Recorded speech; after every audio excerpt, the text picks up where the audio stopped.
मुंबईतील मालाडच्या मालवणी परिसरात LPG gas cylinder मिळवण्यासाठी नागरिकांची मोठी गर्दी झाली आहे। एचपी गॅस सिलेंडरसाठी लोक काल रात्रीपासून रांगेत उभे आहेत।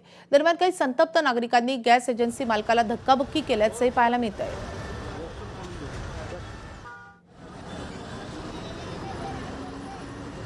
मुंबईच्या मालाड मालवणी परिसरातली ही दृश्य आहेत। काही नागरिक रात्रीपासून रांगेत उभे आहेत, मात्र त्यांना अजूनही गॅस सिलेंडर मिळत नाहीये। त्यामुळे नागरिक संतप्त झालेले आहेत आणि याच रागातून काही नागरिकांनी गॅस एजन्सी मालकाला धक्काबुक्की केली आहे।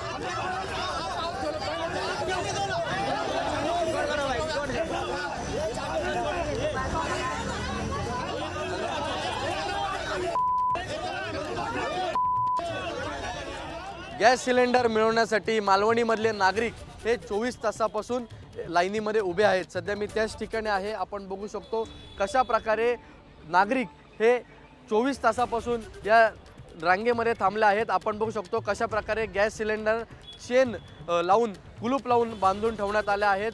सुमारे 1 ते 2 किलोमीटर ही रांग आहे, पण अद्यापही त्यांच्यापाशी सिलेंडर जे आहेत ते पोचलेले नाही। त्यामुळे अनेक अडचणी सध्या त्यांना भोगायला लागत आहेत।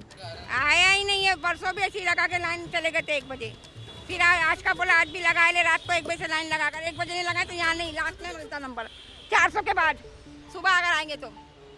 आपण बघू शकतो इकडे कशा प्रकारे कुलूप आणि चेन लावून संपूर्णपणे हे सिलेंडर इकडे बांधून ठेवण्यात आले आहेत।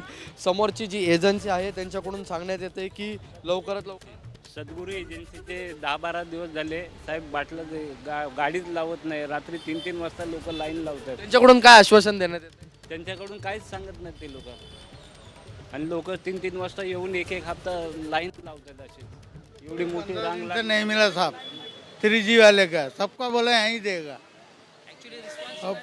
पावती भी दिया लेकिन क्या किसको नहीं मिल रहा है।